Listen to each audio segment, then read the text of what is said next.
Hi, thank you very much for watching the video. Please tune in every week. I can't promise it's every week. Please subscribe. That's a better way of putting it. I'm Peter, and thank you very much for watching my video. These are a series of videos to tell the truth about stammering and stuttering and all that stuff, and give you a bit of insight into my brain. As the warning says, I'm no longer a therapist, so this is to get you thinking, and I'm not recommending these techniques. You're doing it all. I'm not saying these techniques work. These are just my thoughts. So there's your warning. Don't try this at home, folks.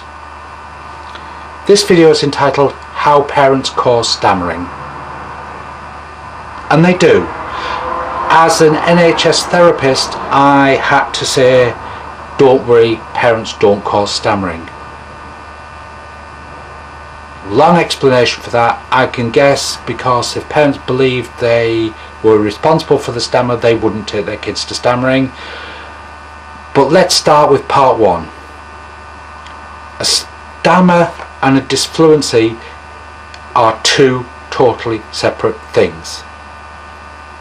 Parents do not cause disfluency. Now, it may sound like I'm just playing with words, but disfluencies are normal interruptions of speech. And what I mean by disfluencies are repeating the whole word. Can I have a drink? Repeating the first part of a word. Can I have a drink? Right? If they're bumps and they are slow and they are even, then they are developmental disfluencies. Right? The repeating the first sound is slightly more unusual, but it is still classed as a disfluency. A stammer is where the child, and it's predominantly children, start to think they're doing something wrong, and then they start to control their speech, or failing to control their speech.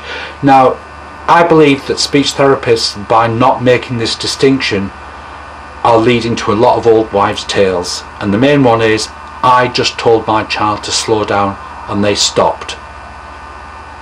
If a child is being disfluent, I wouldn't recommend telling them to slow down, because we'll come on to how parents cause disfluency, how parents cause stammering, part 2, in the next video.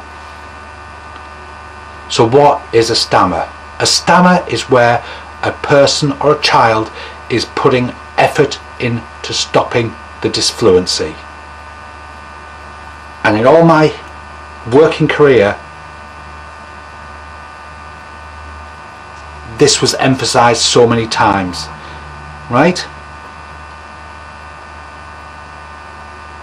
A stammer is where the child is making the attempt. Now, the earliest sign of a child turning from a disfluency to a stammer is where the speech repetitions became slightly faster and slightly uneven. So, can I have a drink? Nice, slow, even repetitions.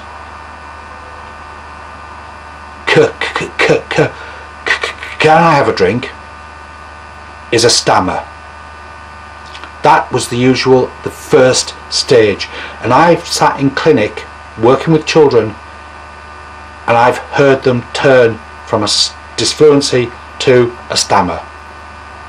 Or one week they've been in and they've been disfluent, and the next week they've started stammering. Something has happened in that week. So a disfluency, slow, even repetitions. Now, you can have all your internal discourse about yeah but you're wrong. Okay? Stop the internal discourse, and I'm being a bit Bill Hicks here. You're wrong, right? Because you are. And it's that case of actions speak louder than words. So, disfluency, can I have a drink? A stammer, can I have a drink? The child is making an attempt to control their speech, they're stammering. And then from the repetitions, they become stretches, which is, will you get me a drink?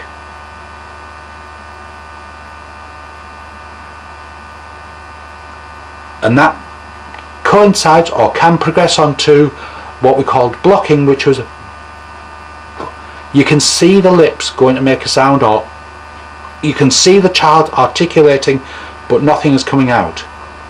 They are 100% trying to control their speech.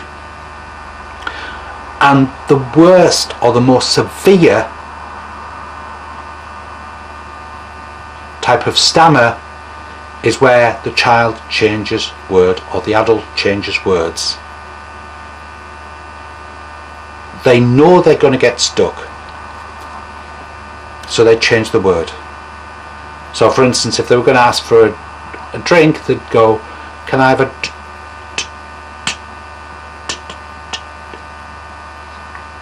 I need juice. So they were going to say, can I have a drink, and they've changed it to, can I have some juice? Now, to the idiots and the uninformed, and you are an idiot if you disagree with me, and to the uninformed, that is clever, but it is a far worse stammer. And this is where the NHS and the bigwigs and the statisticians are all wrong. Because for years and years and years, the NHS counted, and the statisticians and the people who held the purse strings believe that it's the number of repetitions and the number of stammers that make it a severe stammer. Okay? So, that's wrong. Because you could have a child who sounds totally fluent, but they are hiding words. Okay? Point in case, you pick up a pen, right? If I knew I was going to stutter on that word pen, can I have one of those? Can I have that thing? Can you pass me it? I need to write something. Yeah? I'm doing a letter. I've just avoided using the word pen. Now, to the idiots who are in control of the NHS, great, you've done great things there, because you haven't stammered. But the avoidance of the word pen is so much more severe. That is why counting disfluencies does not work. Now, the speech therapists have tried so hard. Now, the difference between a disfluency and a stammer is down to one thing. It's down to attitude and the incorrect belief that the child is doing something wrong. The child believes they're doing something wrong, so they try to control it. And you can again tell me, I don't think my child is bothered. And I had this discussion so many times. If the child is genuinely not bothered, they will only do slow, even repetitions. And the easiest way, if you ask your child to do slow repetitions, and they won't, that's because they know or they believe they are doing something wrong. Now, you can comment, you can say, my child does the stretching and I don't think they are bothered. Wrong. You can say, my child blocks, but they tell me they're not bothered. You're a gullible person. There is a big difference, and I will use actions speak louder than words. Right?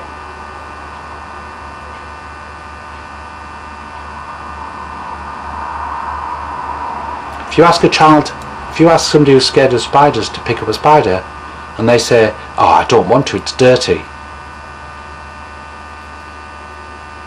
is it because they're scared or because they're genuinely dirty? I would put money on the fact that it's because they don't want to pick a spider up. Yeah?